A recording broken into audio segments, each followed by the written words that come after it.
Así que Gálatas 4, versos 8 al 20. Vamos a meditar unos momentos en este pasaje y vamos a leer este pasaje en el nombre del Señor. Dice así: pero en aquel tiempo, cuando ustedes no conocían a Dios, eran siervos de los que por naturaleza no son dioses. Pero ahora que conocen a Dios, o más bien que son conocidos por Dios, ¿cómo es que se vuelven otra vez a las cosas débiles, inútiles y elementales a las cuales desean volver a estar esclavizados de nuevo? Ustedes observan los días, los meses, las estaciones y los años. Me temo que quizás he trabajado en vano por ustedes. Les ruego, hermanos, háganse como yo, pues yo también me he hecho como ustedes. Ningún agravio me han hecho, pero saben que fue por causa de una enfermedad física que les prediqué el Evangelio la primera vez. Y lo que para ustedes fue una prueba en mi condición física, que no despreciaron ni rechazaron, sino que me recibieron como un ángel de Dios, como a Cristo Jesús mismo. ¿Dónde está, pues, aquel sentido de bendición que tuvieron? Pues testigo soy en favor de ustedes de que, de ser posible, se hubieran sacado los ojos y me los hubiesen dado. Me he vuelto, por tanto, enemigo de ustedes al deciros la verdad. Algunos les tienen celo, no con buena intención, sino que quieren excluirlos a fin de que ustedes muestren celo por ellos. Es bueno mostrar celo con buena intención siempre, y no solo cuando estoy presente con ustedes, hijitos míos, por quienes de nuevo sufro dolores de parto hasta que Cristo sea formado en ustedes. Quisiera estar presente con ustedes ahora y cambiar mi tono, pues estoy perplejo en cuanto a ustedes. Este es el pasaje que leímos la vez anterior y que vamos a continuar meditando.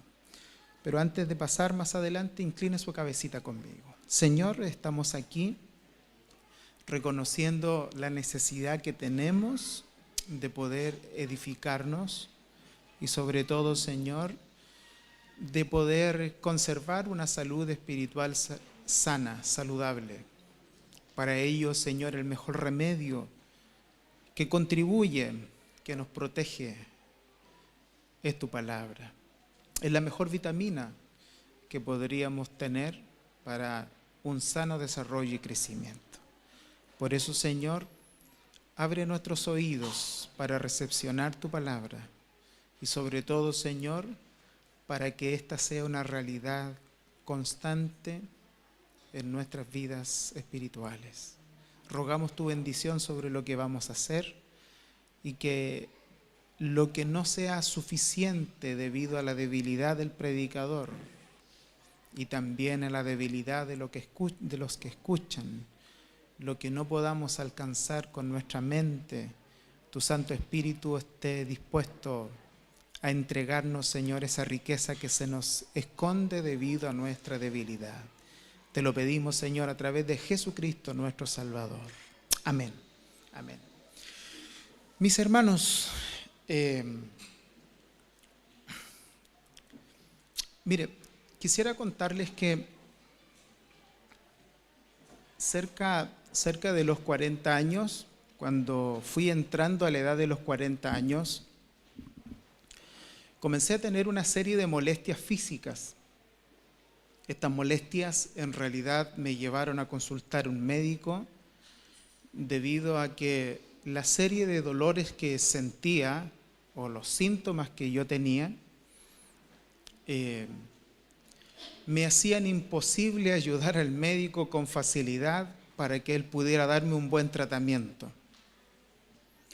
Debido a eso, me mandaron a hacer una endoscopía y ellos descubrieron de que yo tenía activo una bacteria que se llamaba el Helicobacter pylori. Este Helicobacter pylori lamentablemente inflamó todo mi intestino y eso hacía que yo tuviera síntomas por todos lados. Sentía que me dolía la espalda, que me ardía el abdomen. De hecho, en algunos momentos era tanta la inflamación de mi intestino que me costaba hasta respirar. Y cuando yo le pregunté al doctor qué era el Helicobacter pylori, lo primero que él me dijo es esa famosa bacteria que algunos identifican como la bacteria del cáncer. ¿Cuál es el tratamiento? Es tomar por 14 días 2 tipos de antibióticos que puedan exterminar esta bacteria y si no exterminarla, por lo menos inhabilitarla en todos sus efectos. El tratamiento es muy fuerte, pero era necesario. Cuando esto ocurrió, comencé a reflexionar, ya que el Helicobacter pylori es una bacteria que por lo menos el 80% de la población en nuestro país la posee. En algunos tiene síntomas y en otros no, y a pesar de que algunos no tengan mayores síntomas, no significa que no esté. Está. Comúnmente se extrae cuando uno es muy niño, es muy difícil que se extraiga, o uno se contagie cuando es ya adulto. Pero lo cierto es que ahí está. Tiene diferentes síntomas, pero es una sola bacteria que provoca mucho desorden por lo menos en nuestra salud, en aquellos que en algún momento han tenido que padecer la activación de esta bacteria. De la misma manera, lo que hemos venido conversando es acerca de una enfermedad tan compleja que por lo menos los síntomas que muestra esta enfermedad, desde que la podemos reconocer en la iglesia, es muy multisistémica. Muchos síntomas se dan. Pablo, el apóstol, trata de alguna forma proteger a la iglesia presentándole el antídoto que esta iglesia necesita. El antídoto siempre es uno solo, pero lo cierto es que Pablo se ve de alguna forma necesitado de usar un poco de, no sé si decirlo así, pero de violencia en sus palabras, porque se da cuenta de que según los síntomas que esta iglesia está manifestando, este virus ha avanzado mucho. Si bien es cierto, es dentro de lo que podemos estudiar, es un solo el virus, una sola la bacteria, pero espiritualmente hay 2 grandes síntomas en la iglesia que evidencian esta bacteria espiritual, me refiero espiritual. Pablo trata de abordarlos, ya que uno es el legalismo y la otra se llama el libertinaje, que técnicamente se llama el antinomianismo. Y si bien es cierto, después de haber ocupado 2 extensos capítulos para hablar de la validez de su ministerio y la forma en que le llegó esta revelación, en los siguientes 2 capítulos, 3, 4, incluyendo incluso el capítulo 5, Pablo se dedica a diagnosticar a los hermanos para que se den cuenta que aún estando de la iglesia están en peligro producto de que ha entrado una bacteria en medio de ellos. En esta oportunidad no me voy a dedicar a hablar de la similitud que Pablo trata y enfoca acerca de la idolatría y la religión. Porque todo lo que Pablo está tratando de decir, por lo menos desde el verso 8 al verso 11, tiene una estrecha similitud, pero es producto de la enfermedad espiritual en la que ellos se encuentran. Y voy a hacerlo simple, aunque con el tiempo y las diferentes prédicas que vendrán, nos vamos a ir tratando de explicar con más amplitud el problema, pero el problema, el virus, la bacteria a la cual me he referido, es precisamente de que hay personas que quieren ser sus propios salvadores.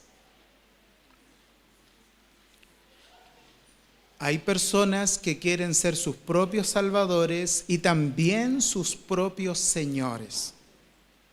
La forma en la que ellos van a desarrollar esta idea personal es distinta. Algunos con libertinaje y otros con el legalismo. Pero los dos convergen en una misma idea. Tanto el legalista como el libertino, o el que está sin ley, o el antinomiano, tienen la misma raíz. En el fondo son sus propios señores y por ende sus propios salvadores. En este caso estamos hablando de uno de ellos. Este es el legalismo. Y Pablo trata de demostrarles a la iglesia, en este caso a las iglesias de Galacia, cuáles son las evidencias para poder identificar este tipo de enfermedad espiritual. Porque aunque parece muy respetable, porque son personas que se preocupaban, y hasta el día de hoy, porque es un virus que todavía persiste, y se preocupan de algo que es muy respetable como la ley de Dios, lo cierto es que Pablo dice que pueden llegar a ser muy dañinos, en algunos casos mortal, en el caso del libertino, pero en el caso del legalista muy dañino, sin que el propio legalista se dé cuenta que está enfermo. Y Pablo saca a la luz ciertos síntomas para que estos hermanos logren identificar esta enfermedad en medio de la iglesia del Señor.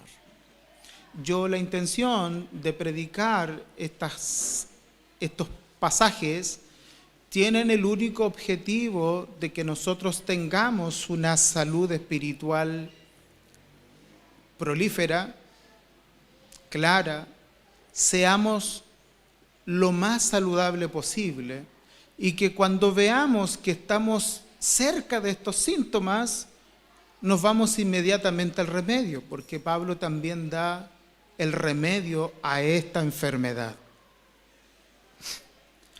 Y lo que Pablo les dice, que en este deseo que el escritor, en este caso el apóstol Pablo, observa de que la iglesia de querer esclavizarse, de ir atrás, en el deseo de volver a la esclavitud, Pablo entiende de que estas personas están siendo instruidas por personas que tienen muy mala intención.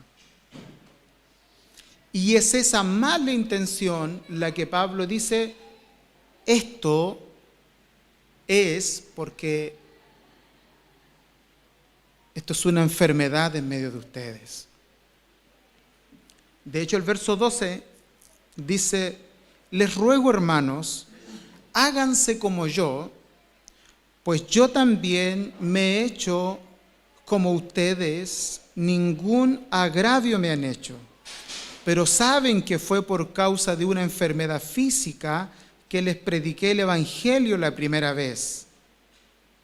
Y lo que para ustedes fue una prueba en mi condición física, que no despreciaron ni rechazaron, sino que me recibieron como un ángel de Dios, como a Cristo mismo. Y aquí Pablo comienza a ver, porque yo voy a invertir la explicación en esta tarde. Me voy a ir a los últimos versos y después vamos a volver a estos que ya leí. Y estos son los últimos versos. Dice, ¿dónde pues está aquel sentido de bendición que tuvieron? ¿En qué momento se fue eso? Pues testigo soy en favor de ustedes, que esta había sido la antigua conducta, de que de ser posible se hubieran sacado los ojos y me los hubieran dado. ¿Me he vuelto vuestro enemigo al deciros la verdad? Verso 17. Algunos les tienen celo, no con buena intención, sino que quieren excluirlos a fin de que ustedes muestren celos por ellos.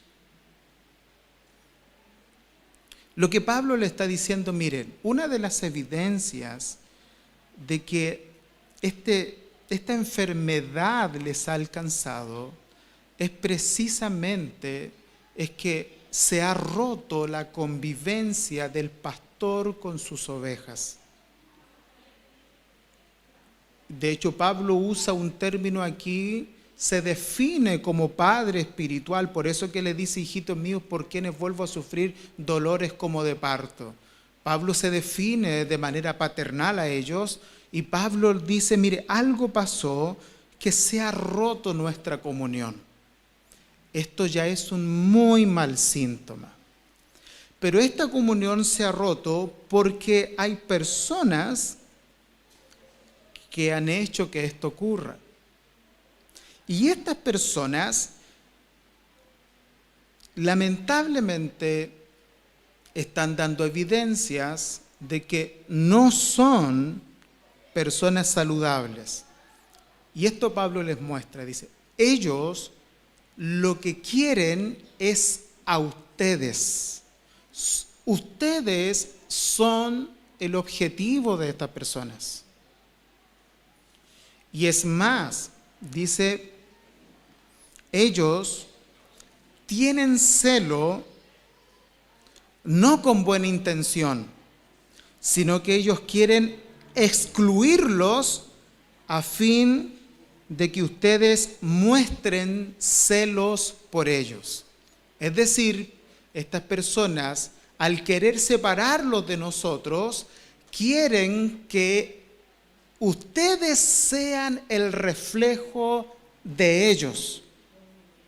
Y ahí ya se comienza a evidenciar que esto no puede ser de Dios, porque el cristiano, como base esencial, lo más básico que un cristiano debe saber, es que si hay alguien a quien el cristiano debe reflejar, es a Cristo.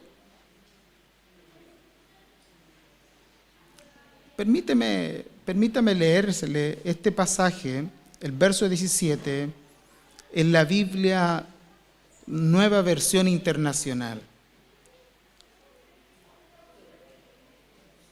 Dice, esos que muestran mucho interés por ganarlos a ustedes, no abrigan buenas intenciones. Lo que quieren es alejarnos de nosotros para que ustedes se entreguen a ellos.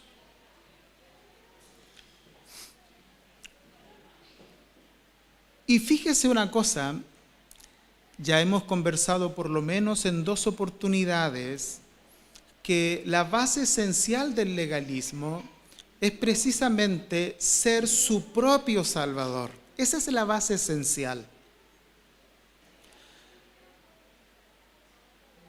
Pero una característica que el legalismo lamentablemente produce en aquellos que lo practican es precisamente inseguridad. Les hago esta pregunta: ¿por qué el legalista siempre necesita de otro?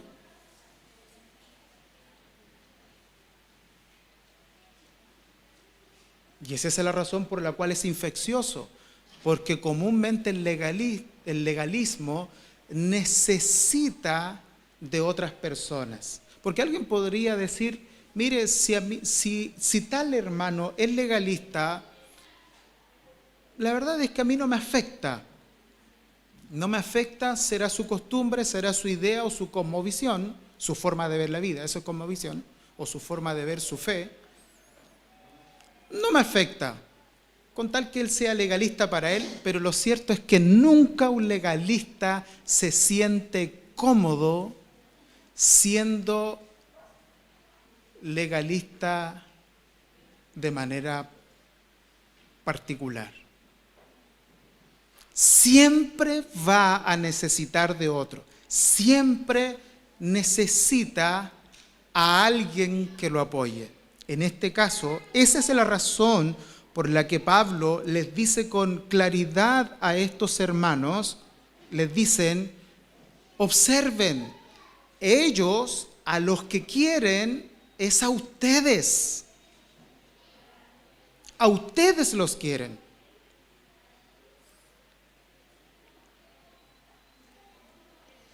El celo que ellos les muestran tener, y Pablo no está diciendo que es malo el celo es bueno, pero el celo que ellos muestran tener es para que ustedes sean un reflejo de ellos. A la larga, ellos necesitan a personas que muestren la imagen de ellos. ¿Sabe cómo se veía en los tiempos de Jesús? Y cómo le llamaban a los adeptos de una religión que tenía por costumbre, o por último, tenía como centro este tipo de enseñanzas, que era la religión de los fariseos. A los adeptos se les llamaba prosélitos.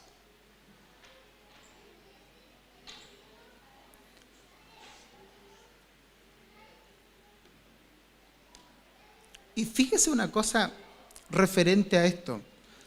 ¿Sabe cuál es la causa por la que el legalista necesita promover su legalismo y la razón por la cual el legalista necesita tener personas a su alrededor? Porque el legalista es inseguro.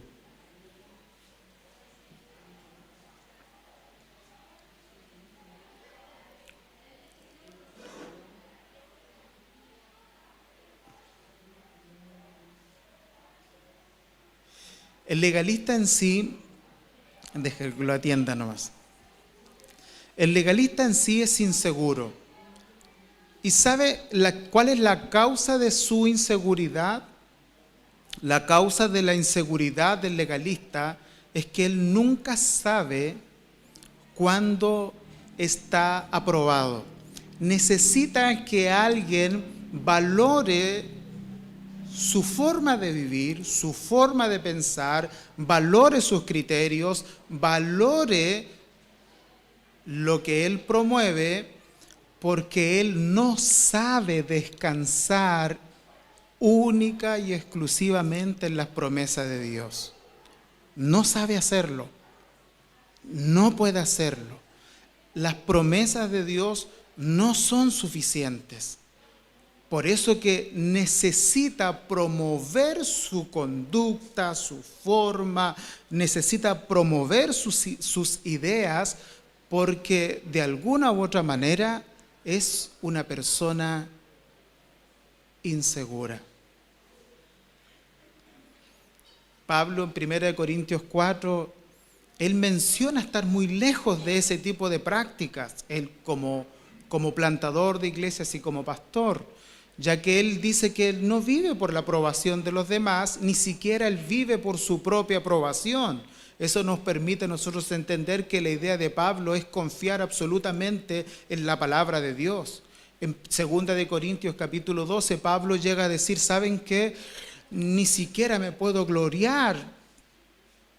Y si lo hiciera, lo único que me puedo gloriar es en mis debilidades. Dando por hecho de que el promover del apóstol Pablo y también del Evangelio es enseñarle a la gente a mirar a Cristo por sobre todas las cosas.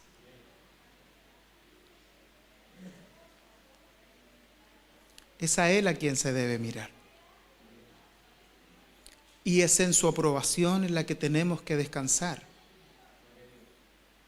Pero lamentablemente cuando estamos con estos síntomas, y en el caso del legalista que aquí Pablo menciona, no se puede descansar si no hay alguien que nos diga que estamos haciéndolo bien. Y discúlpeme que use esta expresión tan directa, pero yo creo que todos tenemos el Helicobacter dentro de nosotros y potencialmente todos somos legalistas. Todos tenemos un sentido de autojustificación y deseamos que se valore lo que creemos y pensamos. Todos somos así. Y somos por naturaleza así.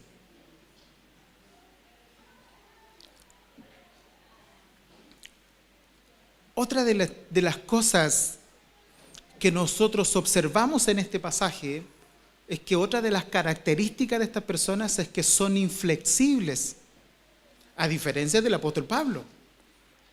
Y son inflexibles porque este sentido de justificación por obras propias los hace obsesivos por los detalles.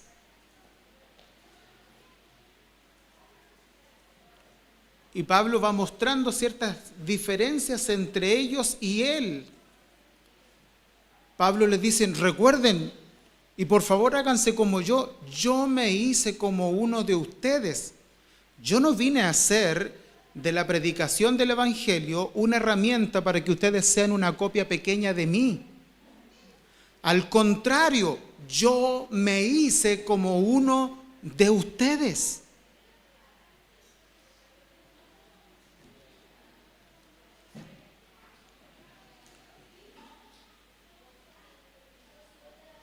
Dice el pasaje, se lo voy a leer.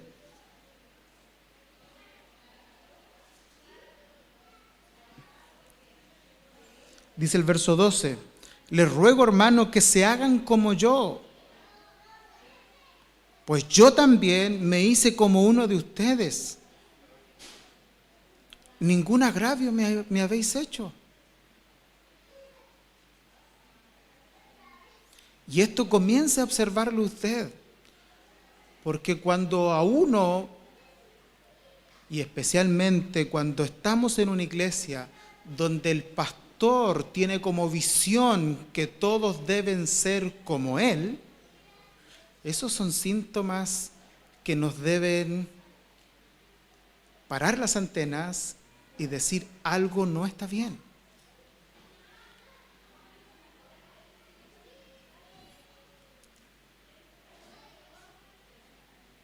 Perdónenme esto. Hace unos días atrás cumplí 20 años de pastor, el 7 de marzo. No quiero que me canten el cumpleaños, por favor, no. Pero tengo evidencias para decir de que esta idea legalista es muy común. Es muy común. Y que las personas que siguen estos tipos de modelos se identifican tanto con su líder que hasta lo copian en su manera de hablar y de vestir y de pensar. De eso, mis hermanos, tenemos ejemplos cercanísimos. Y esa no es la idea. Mi hermano, La iglesia conserva algo tan valioso que provee el Espíritu Santo y es la unidad del Espíritu. Pero la unidad no debe confundirse con uniformidad. La uniformidad tiene la idea de que todos sean iguales. No debe ser así. No es la uniformidad la que nos hace buenos cristianos, es la unidad. Es que a pesar de que todos somos distintos, pero el Espíritu Santo nos une a todos nosotros en Cristo Jesús.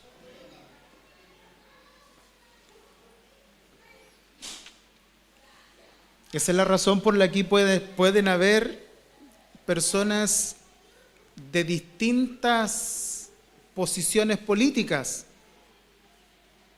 Y puede ser, y creo que lo hay. Y no voy a decir más de eso porque están grabando. Pero lo hay. Pero el Espíritu Santo nos hace hermanos.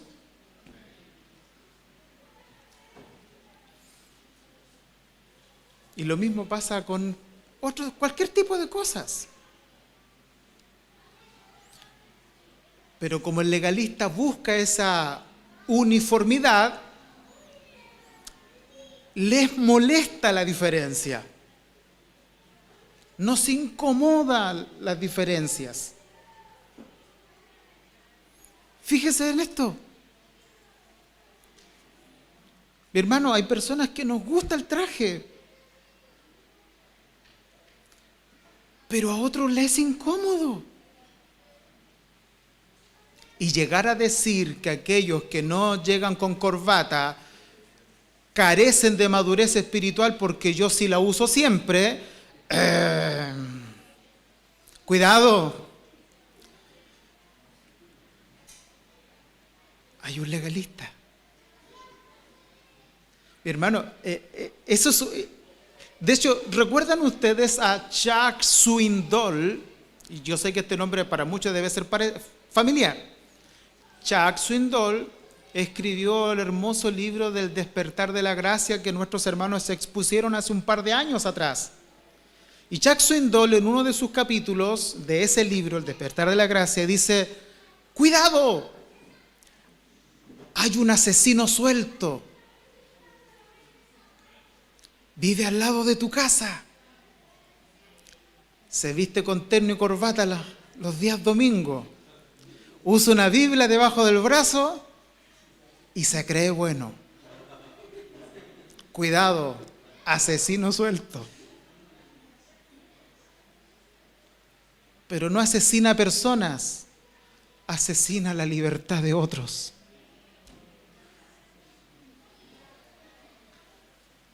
Wow. Y eso que todavía no hablo del libertinaje, chiquillo, No es tema de hoy. Pero es la verdad. Es la verdad. Y saben, mis hermanos, que una de las cosas más hermosas que Pablo nos enseña aquí y trata de entregársela a los hermanos de Galacia como un remedio, hermanos, obsérvenme. Yo nunca quise que ustedes se volvieran como yo. Yo me volví como ustedes. No fue una limitante para mí. Y que aunque, y esto es importante, y que aunque yo no tenía planificado venir para acá, dice Pablo, porque no estaba dentro de mis planes predicarles el Evangelio, por último en el itinerario, fue por causa de una enfermedad que yo vine, yo me hice como uno de ustedes y les prediqué el Evangelio. Y más aún, ustedes me recibieron como un ángel del Señor y no encontraron una limitante en mi enfermedad. Yo de verdad he llegado a pensar que tiene que haber sido desagradable tener a Pablo al frente, producto de su enfermedad. Hay algunos detalles que se dan en el Nuevo Testamento que puede que no haya sido muy agradable tenerlo. Sin embargo, Pablo dice: no me despreciasteis por la enfermedad que tenía en mi cuerpo, al contrario, me recibisteis como un ángel, como a Cristo mismo, dice. Y después, dolorosamente dice, ¿dónde está aquella satisfacción que experimentabais? ¿Y sabe por qué les nombra todo eso? Porque Pablo está tratando de decir, algo causó un efecto en ustedes, despierten. En capítulos, en versículos anteriores, Pablo dice que ese encanto en el cual ellos cayeron fue un embrujo. ¿Quién os ha fascinado?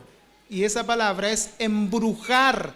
¿Quién los embrujó para no obedecer a Cristo, ante cuyos ojos fue presentado como crucificado? Como queriendo decir, la causa de nuestra salvación siempre ha sido uno solo, pero ¿quién les fascinó para no verlo a Él, sino ver otras cosas? Y lo cierto es que eso pasa con el legalismo. ¿Sabe por qué pasa eso? Porque el legalismo se confunde con la santificación. Algunos creen que ser legalista, ser rigurosos y ser estrictos, inflexibles, tiene que ver con ser santo. Hermano, es todo lo contrario. De hecho, hay algunas denominaciones en nuestro país que ellos asumieron una doctrina la cual promueven mucho y se llama la santificación externa. Qué irrisorio, ¿eh? Digo, cristianos sí son extremadamente paganos en su forma de pensar. Santificación externa. Y la promueven. Y algunos de ustedes no podrían ser miembros de esa iglesia. No califican.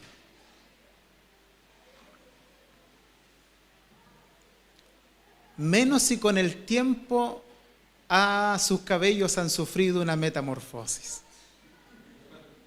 No podrían, no caben.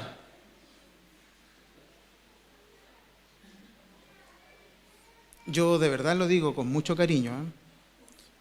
Yo tengo una compañera en una de esas iglesias y un día me dijo, ¿y no me reconoces, Simón?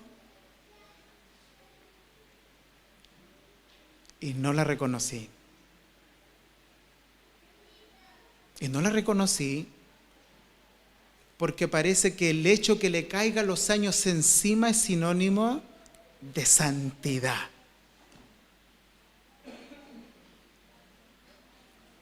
No lo podía entender.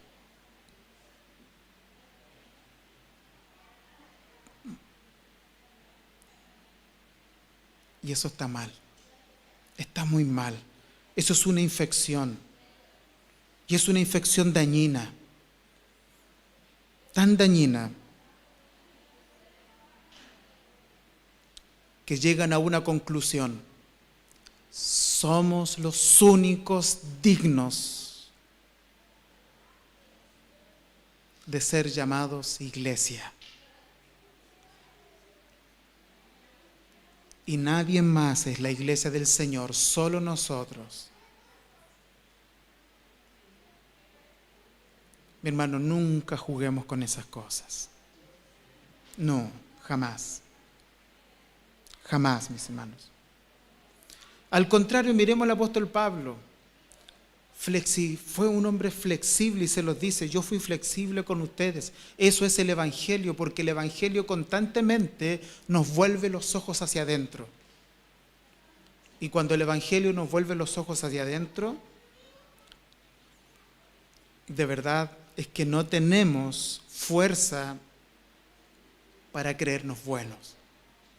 Al contrario, siempre está en nuestro corazón la gratitud, porque en el legalismo la salvación se obtiene por méritos. La gratitud no cae, no es parte del legalismo.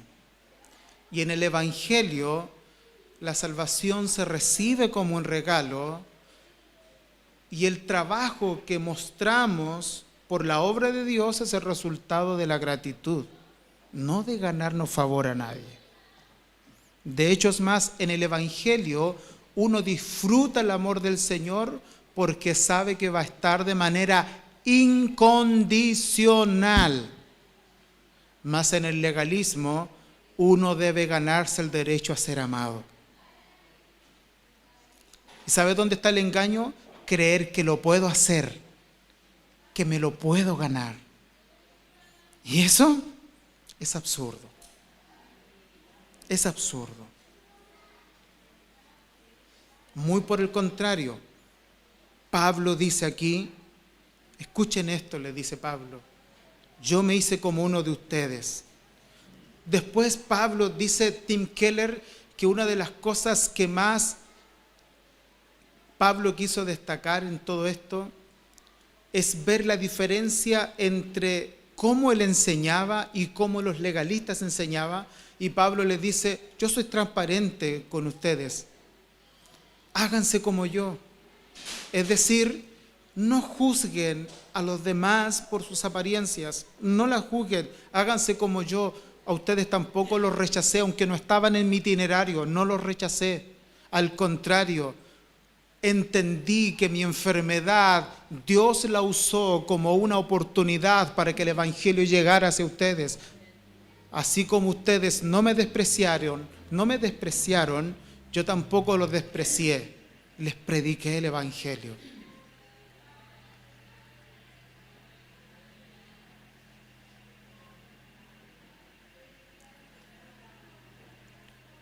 Y saben, mis hermanos, que referente a esta idea, permítame abundar un poco más profundo, porque alguien podría decir, sí, estos son los problemas que la iglesia comenzó a enfrentar. Sí, es verdad, la iglesia del primer siglo comenzó a enfrentar problemas serios, tanto de afuera como de adentro.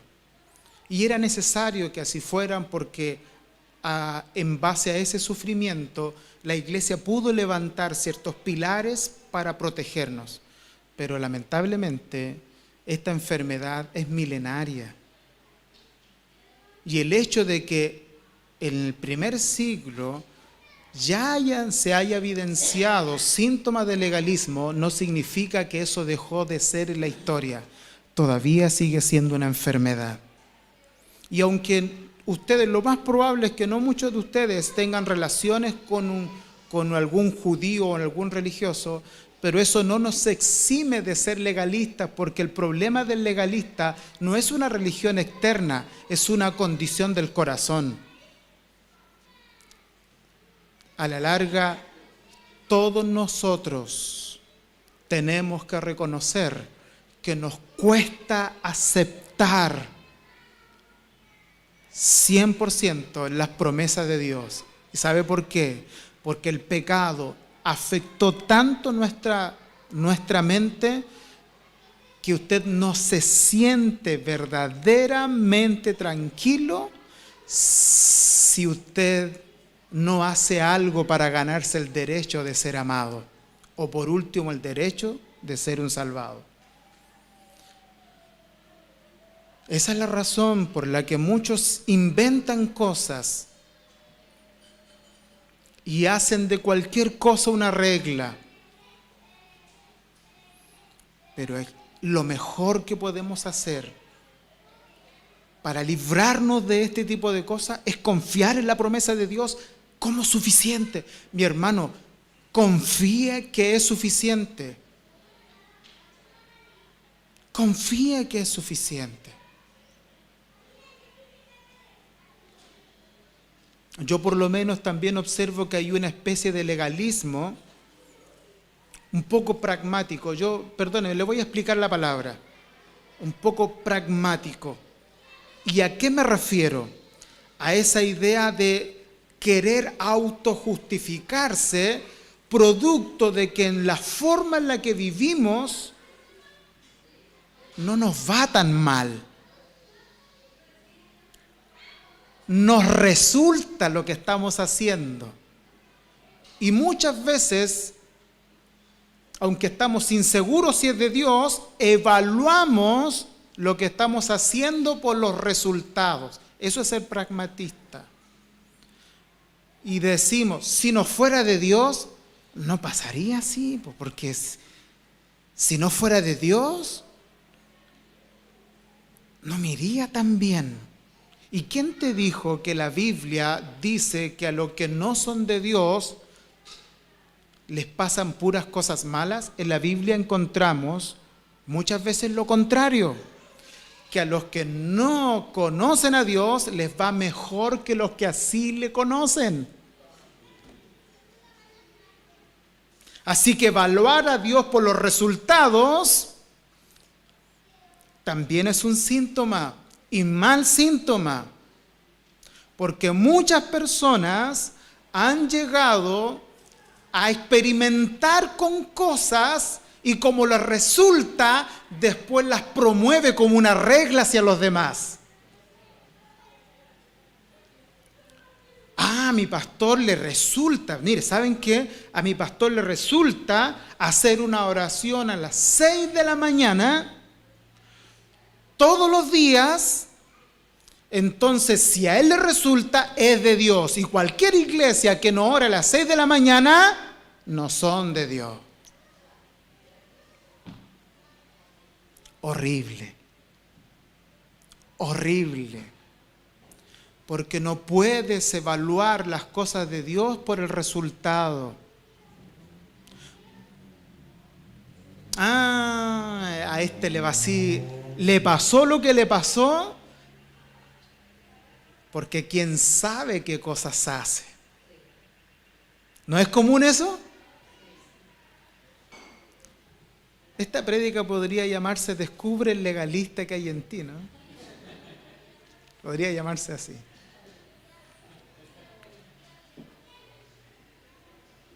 Cuidado con eso. Esa idea de que a los cristianos les tiene que ir siempre bien, pésima idea, pues hermano.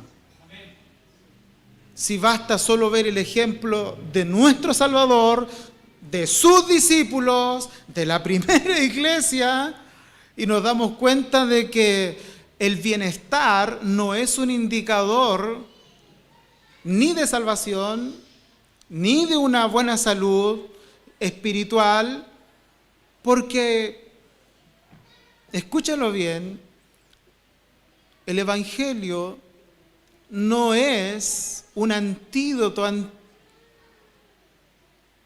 en contra del dolor. No, de hecho Pablo aquí lo trata de decir, fue a causa de una enfermedad.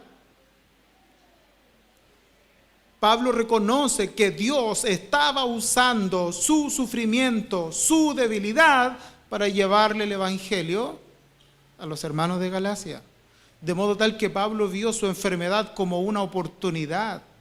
De hecho, en el mismo pasaje, creo que le recité de 2 de Corintios, capítulo 12, Pablo llegó a decir que por 3 veces le rogó al Señor que le quitara esa espina dolorosa que lo golpeaba. 3 veces le rogó al Señor para que Dios la quitara, y Pablo entendió que Dios no quería quitarle el dolor de ese aguijón para que las revelaciones de Dios no lo exaltasen sobremanera. Dios le dejó ese dolor. Le dejó no sabemos si es una enfermedad o cualquier otra cosa, pero es algo que le provoca dolor. Eso es un aguijón. Y Dios rogó que se lo quitase, y Dios le dijo, no, mi gracia te sea suficiente. Y si eso te lleva a la debilidad, el Señor es fuerte en nuestra debilidad. Así que evaluar, pésimo, hermano, evaluar la salud cristiana por los resultados de nuestros proyectos o cosas que hacemos, está mal. Está muy mal. Al contrario, debes considerar que tienes un Dios soberano, un Dios providente. Providente quiere decir que Dios orquesta todas las cosas para que sean favorables para ti, incluyendo tu enfermedad, tu dolor, tu necesidad, incluso escasez. Dios la orquesta para que te ayude a ser un cristiano conforme a la imagen de Dios. Yo les decía unos días atrás a unos hermanos y les decía, yo he llegado a pensar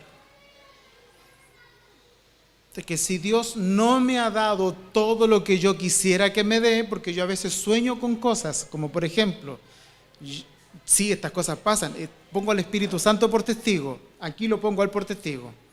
Yo he llegado a pensarle, Señor, si yo tuviera ese recurso, yo a este le compro la casa. Así que ore si quiere, pues. Yo le compro la casa, yo le compraría un auto, yo le pagaría los estudios. Y siempre que pienso así, vuelvo a reflexionar y le digo, Señor, qué torpe he sido, perdóname, Señor. No es bueno andar solucionando problemas de esa índole, porque así como yo vivo escasez y esa escasez me ha ayudado a ser un constante dependiente de ti, las necesidades de mis hermanos deben ser entendidas con el mismo propósito, porque a los que aman a Dios, todas las cosas les ayudan a bien. Esto es, a los que conforme a su propósito, al propósito de Dios, son llamados. ¿Y cuál es el propósito de Dios? Dios está formando la imagen de su Hijo y muchas veces esa imagen es más infundida en nosotros cuando estamos más débiles, cuando somos más necesitados, cuando tenemos menos soberbia, cuando somos menos arrogantes, estamos más sensibles producto de nuestra escasez, producto de nuestra debilidad, cuando somos más conscientes que somos absolutamente dependientes de Dios. Bromeamos entre nosotros y a veces he llegado a pensar, claro, porque si yo tuviera todo lo que quisiera, no estaría aquí. No creo que estaría aquí. Estaría en otro lugar. Y no lo digo por ustedes, lo digo por la iglesia. Lo digo por... Quizás mis vacaciones no fueran 10 días. Un par de meses a lo mejor. ¿O no? Pero glorifico a Dios que Él sabe cómo orquestar mi vida. ¿Qué significa su providencia? Que Dios la orquesta, Él la maneja, Él la mueve. Él no está lejos cuando yo estoy sufriendo. Al contrario, Él está ahí. Y Él usa todas esas cosas para que la imagen del Señor se funda cada día más en mi corazón. Así que evaluar a Dios por los resultados, pésimo. Porque se te puede llevar al otro lado. O te caes en el legalismo, o te caes al libertinaje. Y como decía la prédica pasada, te vas a los ídolos. Yo ahí tengo en mente una idea, un pasaje ahí que me dolió leerlo. Pero pasa, evaluar a Dios por los resultados, o te quedas en el legalismo, o te vas al pragmatismo, al libertinaje, y te olvidas de Dios y adoras otras cosas. Pasaje que le puedo dar referente a eso es Jeremías 44. Oh, yo no lo puedo entender eso, de verdad que no lo puedo entender. Miren, no es tan largo, si quieren leámoslo. Mientras lo proyectan, por favor, Jeremías 44. Pero déjenme explicarlo para que ustedes entiendan la idea. El Señor entrega en las manos de reyes impíos a su pueblo. A Judá lo entregó en las manos de Nabucodonosor. Y vino y Nabucodonosor invadió Judá. A los reyes del norte lo entregó a los sirios. Y los israelitas vienen arrancándose de la catástrofe, se arrancaron a Egipto. Y allá fue el profeta a buscarlo a estos rebeldes. A Egipto por voluntad del Señor, siempre buscando a los suyos y queriendo llevarle palabra del Señor. Y allá llegó Jeremías. Y mire estas palabras.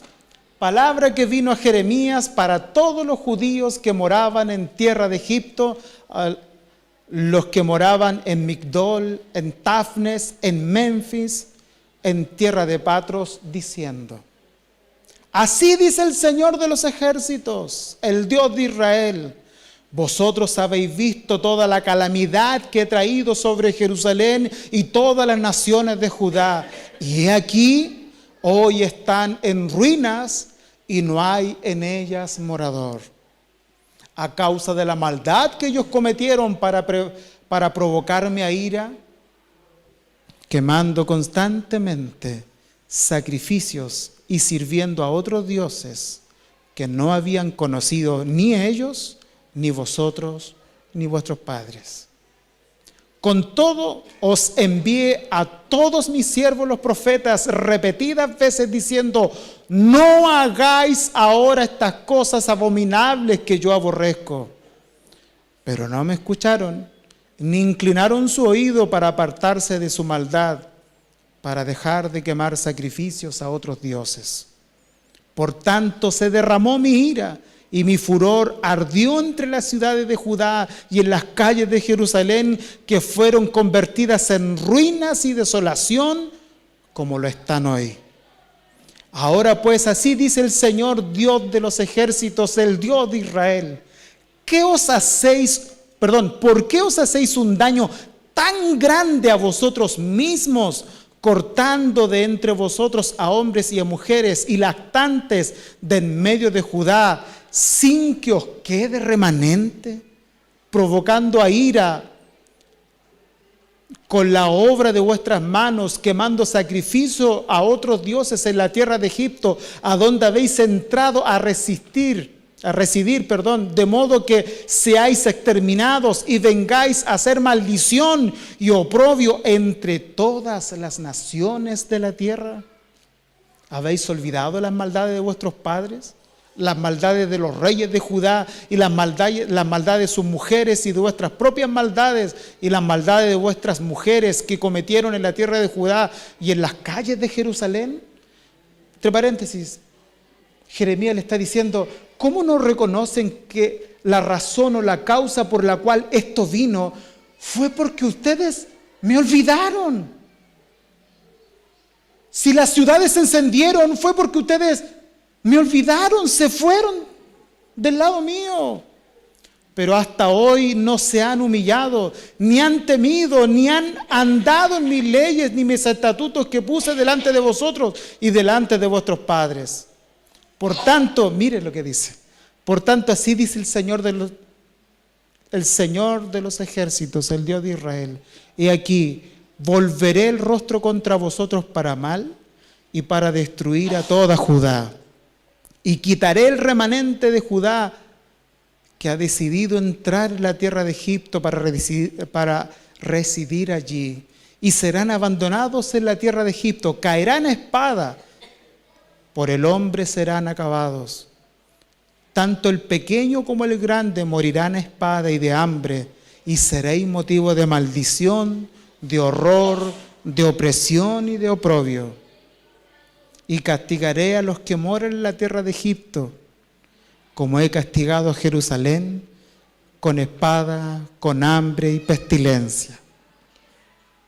Y no quedará quien escape, ni quien sobreviva del remanente de Judá que ha entrado en la tierra de Egipto para residir allí, para luego volver a Judá, a la cual añoraron volver a fin de morar allí, porque ninguno volverá, excepto algunos fugitivos. Miren, entonces, todos los hombres que sabían que sus mujeres quemaban sacrificio a otros dioses, junto con todas las mujeres que estaban presentes, una gran multitud, y todo el pueblo que moraba en la tierra de Egipto, en Patros, respondieron a Jeremías diciendo. Esta fue la respuesta, mire. En cuanto al mensaje que nos has hablado en el nombre del Señor, no vamos a escucharte, sino que ciertamente cumpliremos todas las palabras que han salido de nuestra boca y quemaremos sacrificios a la Reina del Cielo, derramándole libaciones, como hacíamos nosotras, nuestros padres, nuestros reyes y nuestros príncipes en las ciudades de Judá y en las calles de Jerusalén. Mire lo que dice. Entonces teníamos bastante alimento. Preparábamos y nos prosperábamos y no veíamos mal alguno. Pero desde que dejamos de quemar incienso a la Reina del Cielo y derramarle libaciones, carecemos de todo. Y por la espada y por hombre hemos sido acabados. Y dijeron las mujeres, cuando nosotras quemábamos sacrificios a la Reina del Cielo y le derramábamos libaciones, ¿acaso sin saberlo nuestros maridos lo hacíamos tortas con su imagen y le derramábamos libaciones? Entonces Jeremías habló al pueblo, a hombres y mujeres y a todo el pueblo, que así le respondía diciendo. Se repite exactamente lo mismo de los primeros versículos. ¿Sabe lo que me llama la atención de esto? ¿A dónde te puede llevar el pragmatismo? Porque este es el reclamo. Oye, pero ¿cómo lo vamos a dejar si nos va bien cuando lo hacemos? Cuando le derramábamos libaciones y cuando quemábamos incienso, no nos faltaba nada. Teníamos de todo. Es decir, nos resulta. Y desde que dejamos de hacerlo, estamos muriendo de hambre y nos están matando. Así que lo que tú nos hablas no lo vamos a escuchar de ti, sino que vamos a obedecer nuestra propia voz. ¡Wow! Y te voy a decir algo, mi hermano. 1 Corintios 10. Estas cosas sucedieron como ejemplo y están escritas para amonestarnos a nosotros, quienes hemos alcanzado los fines de los siglos. ¿Sabes cuál es la causa de tu prosperidad y tu bendición? No eres tú, es la bondad de Dios. Y si Dios no te ha dado lo que tú quieres, la voluntad de Dios es más perfecta que la tuya. Y es buena. Y es agradable. No necesitas nada más. El antídoto para todas estas cosas es uno solo. Cree en el Evangelio. La única manera, la única forma que tú tienes para estar en pie, para sentirte seguro, estar en paz y saber que estás en las manos de un Dios bueno, es que tú recuerdes constantemente, nada merecías, nada tienes bueno que ofrecer, pero aún así Dios te amó en Cristo Jesús. Incluso tienes las fuerzas para pararte en medio de los pecados más horribles que puedas haber cometido, aún siendo cristiano. Porque no tienes que reivindicarte tratando de ponerte reglas aparte del maravilloso Evangelio de Dios. Es el Evangelio el que te dice: Cristo para ti debe ser suficiente. No añadas nada, porque si añades algo, lo minorizas a Él, lo minimizas a Él. Cree que Él es suficiente y nada más. Y si cometiste pecado y te avergüenza por tus pecados, levanta tu cabeza. Levanta tu cabeza, Pide perdón, entra por la puerta del arrepentimiento y el mismo amor que te recibió cuando estabas muertos en tus delitos y pecados, el mismo amor te levantará y te enseñará a ser un mejor cristiano. Tu motivación debe estar puesta en el Evangelio y en nada de lo que tú puedas hacer. Es el amor de Cristo el que nos constriñe pensando esto, que si uno murió por todo, luego por todo murió, para que los que viven ya no vivan para sí, sino para aquel que murió y resucitó por ellos. Nuestra motivación está en que Dios me amó sabiendo que yo era un pecador, que soy un pecador y sabiendo que voy a pecar mañana. Y aún así me amó y me amó hasta el final. Ese es el Evangelio. Y no necesitas nada más que el Evangelio. Te llamó sabiendo que tú vas a pecar mañana, mi hermano. Lo más probable es que tú y yo pequemos mañana y pasado mañana también. Y aún así decidió amarte. Y el que te amó es un ser que no puede cambiar. A causa de su inmutabilidad, la palabra arrepentimiento no es parte de su carácter. Y cada vez que tú leas en la Biblia que se arrepintió Jehová, debes entender que ese es un problema de interpretación nuestro, pero no es de Dios. No es de Dios, porque su amor está tan fresco para ti como desde el primer día. Así que no tienes que hacer nada. Ni tienes que inventar reglas, ni tienes que irritar a otros para sentirte aceptado. Descansa en las promesas de Cristo, confía en ella. Es que no siento nada. Gracias a Dios que nuestros sentimientos no son un válido, escúchelo bien, un válido aparato que nos indica si Dios nos acepta o no.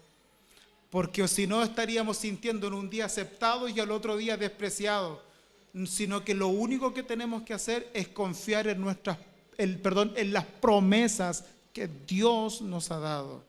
Confía en sus promesas. El legalismo tiene un final doloroso. Pero ¿sabes qué? El antídoto para eso siempre es el Evangelio. Recuerda de esto. Si para salvarte necesitaste el Evangelio, para vivir en santificación, sigues necesitando el mismo Evangelio. Tienes que predicarte todos los días, y recordarte día a día que Cristo murió por ti. Cristo murió por ti. Que Dios te bendiga en esta tarde. Y que Dios te pueda librar de estas enfermedades dolorosas. No busques la aprobación de nadie. Ya fuiste aprobado por Dios. Por eso que el verso 8 y 9, Pablo escribió así: pero en aquel tiempo, pero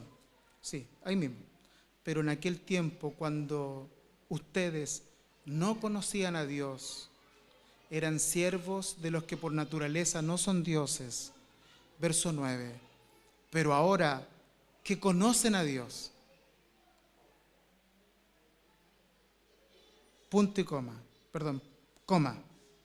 o más bien, habiendo sido conocidos por Dios, porque esa es la base del Evangelio, es que tú no llegaste a ser salvo porque tú lo conociste a Él.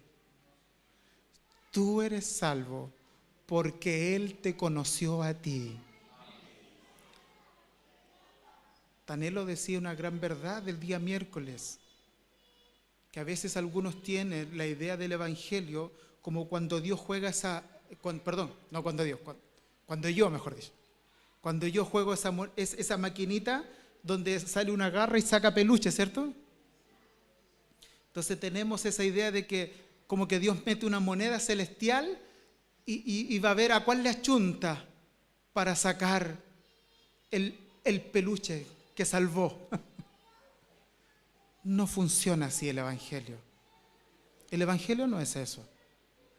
Esto no fue al azar. Hey, escúchame bien. Con todo lo que tú puedas, incluso si haces una mirada hacia adentro y no te encuentras digno en algún momento, te tengo que decir esto. El Evangelio no fue al azar. No fue que Dios cerró los ojos y metió la mano y lo que sacó, sacó y eso salvó. No, porque la idea de Pablo aquí es que nosotros fuimos conocidos por Dios, es que Dios decidió salvarte queriendo relacionarse contigo de una manera eterna a través de un amor eterno,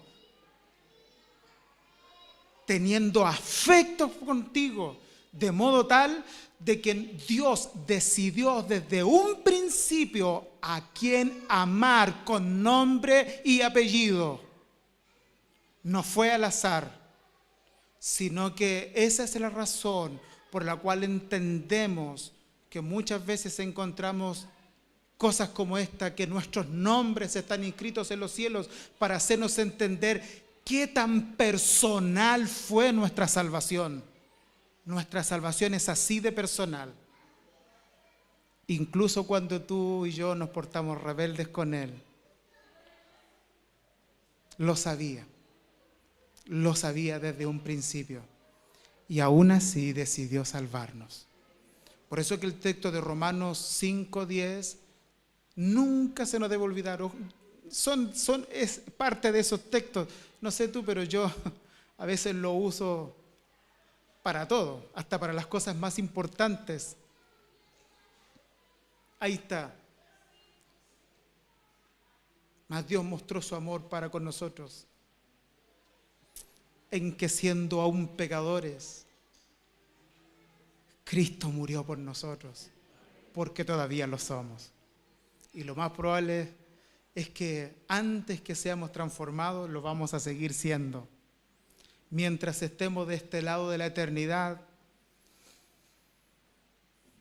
vamos a tener que luchar con nuestros remanentes pecaminosos que nos quedan, pero aún así Dios nos ama.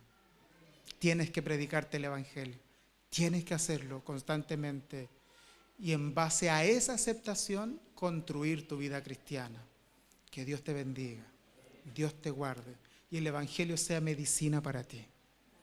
Y no solo para ti, sino para todos nosotros como iglesia. Para que no nos mordamos, como vamos a leer en algunos domingos más, para que no nos mordamos entre uno y otro, recordémonos constantemente el Evangelio. Fue por gracia, fue inmerecido y siempre será así. Fue por gracia y fue inmerecido. Póngase en pie y oramos al Señor. Señor Jesús, no queremos tener un lamentable proceso de enfermedades espirituales. Queremos aprender a vivir de manera saludable.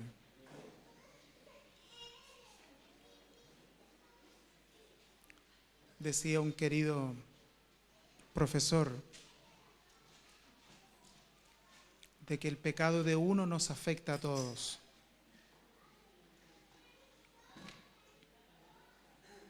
Y es una gran verdad. Pero así también un sano crecimiento, un sano desarrollo también nos bendice a todos. De modo tal, Señor, que necesitamos de tu Evangelio para crecer de una manera saludable. Queremos que nuestra iglesia, Dios mío, sea un verdadero reflejo de ti. Que en todas nuestras limitaciones, Señor, si hay algo que nunca debe olvidársenos es el Evangelio. Que las riquezas que el Evangelio provee sea una verdadera medicina para toda enfermedad infecciosa, Señor, que quiera atacarnos.